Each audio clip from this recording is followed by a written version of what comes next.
കർത്താവിൻ്റെ മഹത്വമുള്ള നാമം വാഴ്ത്തപ്പെടുമാറാകട്ടെ. അനുഗ്രഹീതമായ ഈ നല്ല പ്രഭാതത്തിനാണ് കർത്താവിന് സ്തോത്രം ചെയ്യുന്നു. ഈ പ്രഭാത സന്ദേശം കേൾക്കുന്ന എല്ലാ പ്രിയപ്പെട്ടവർക്കും വീണ്ടും വരുന്നവനായ ക്രിസ്തുയേശുവിൻ്റെ ധന്യമുള്ള നാമത്തിൽ എൻ്റെ പ്രഭാത വന്ദനങ്ങളെ ഈ നിമിഷം അർപ്പിക്കുകയാണ്. പ്രാർത്ഥനയോടും ദൈവാസികത്തോടും കൂടി ഈ സന്ദേശത്തിലേക്ക് നിങ്ങളുടെ ശ്രദ്ധയ്ക്കെത്തിയിരിക്കുന്നു. 119 സങ്കീർത്തനം അതിൻ്റെ 126 വാക്യം. യഹോവേ, ഇത് നിനക്ക് പ്രവർത്തിക്കുവാനുള്ള സമയമാകുന്നു. അവർ നിൻ്റെ ന്യായപ്രമാണം ദുർബലമാക്കിയിരിക്കുന്നു.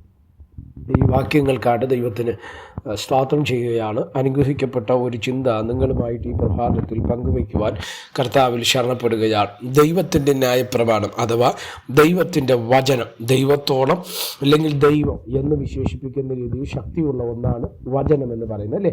യോഹന്നാൻ സുവിശേഷം 1-ാം അധ്യായം വായിക്കുന്ന സമയത്ത് ആദിയിൽ വചനമുണ്ടായിരുന്നു, വചനം ദൈവമായിരുന്നു, വചനം ദൈവത്തോടു കൂടിയായിരുന്നു എന്ന് പഠിപ്പിക്കുന്നു. 1-13-14 വാക്യങ്ങളിലേക്ക് വരുമ്പോൾ വചനം ജഡമായി തീർന്ന് കൃപയും സത്യവും നിറഞ്ഞവനായി നമ്മുടെ ഇടയിൽ പാർത്തു. അപ്പം ന്യായപ്രമാണം, വചനം എന്നുള്ള വാക്കുകൾക്കകത്ത് നമ്മൾ മനസ്സിലാക്കണം, ദൈവപുത്രനാണ് അല്ലെങ്കിൽ ദൈവപുത്രനായ ക്രിസ്തുവിനെ താരതമ്യപ്പെടുത്തുന്ന ഒരു ഭാഗമായിട്ട് ന്യായപ്രമാണത്തെയോ വചനത്തെയോ നമുക്ക് ദർശിപ്പാൻ മനസ്സിലാക്കുവാൻ തക്കവണ്ണം കഴിയും. ഇപ്പോൾ പഴയ നിയമത്തിൽ ന്യായപ്രമാണം എന്ന് പറയുന്നതും സ്തോത്രം, പുതിയ നിയമത്തിൽ യേശുക്രിസ്തു എന്ന് പറയുന്ന വചനത്തോട് താരതമ്യം പറഞ്ഞു. കാര്യം കഴിഞ്ഞ നിയമത്തിലെ അക്ഷരീകമായ കൽപ്പനയായി മോശയുടെ ന്യായപ്രമാണം വരുമ്പോൾ അത് ജനത്തെ ദൈവത്തിങ്കിലേക്ക് നടത്തിപ്പിക്കുവാനായിട്ട്, ജനത്തെ ദൈവത്തിങ്കിലേക്ക് അടുപ്പിക്കുവാനായിട്ടാണ് കൽപ്പനകൾ വരപ്പെട്ടത്. എന്നാൽ മനുഷ്യലോകത്തെ അല്ലെങ്കിൽ മനുഷ്യരാശിയെ ദൈവത്തിങ്കിലേക്ക് അടുപ്പിക്കാൻ വേണ്ടി പിതാവിനാൽ അയക്കപ്പെട്ട പുത്രനായ ക്രിസ്തുവാണ് വചനം ജഡമായി മാറി നമ്മുടെ ഇടയിൽ പാർത്തു, അല്ലേ?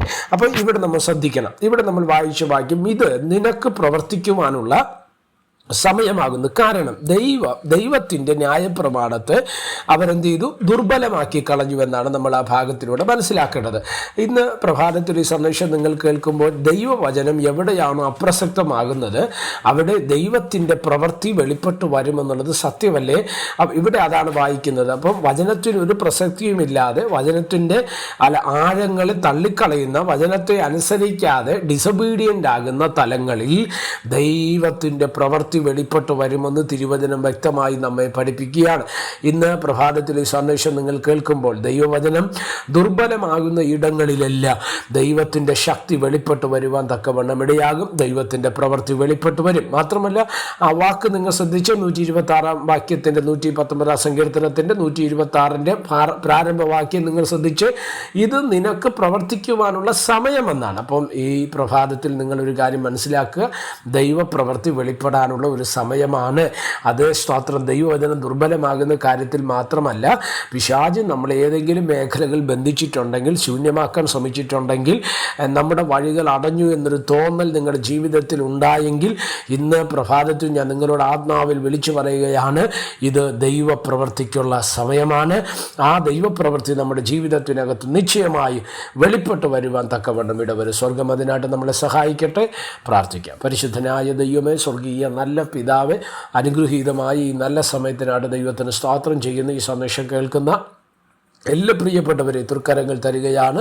ഇത് അനുഗ്രഹത്തിനും നന്മകൾക്കും വിടുതലുകൾക്കും സൗഖ്യത്തിനും വിശാലതകൾക്കും കാരണമായി മാറുവാൻ സ്വർഗമിടവരുത്തും. ഈ സന്ദേശം ആയിരങ്ങൾ കേൾക്കുവാനും അനേകരിലേക്ക് എത്തിച്ചേരുവാൻ ദൈവം ഇടയാക്കണം. ഈ സന്ദേശം കേൾക്കുന്നവരുടെ മേൽ അത് വിടുതലായി പരിണമിക്കപ്പെടുവാൻ കർത്താവ് ഇടവരുത്തേണ്ടതിനായിട്ട് പ്രാർത്ഥിക്കുന്നു. മഹത്വം അങ്ങേക്ക്. യേശു കർത്താവിൻ്റെ നാമത്തിൽ പ്രാർത്ഥനകളെ കേൾക്കണം. സ്വർഗീയ നല്ല പിതാവേ, ആമേൻ. എല്ലാവരെയും ദൈവം അനുഗ്രഹിക്കട്ടെ. God bless you.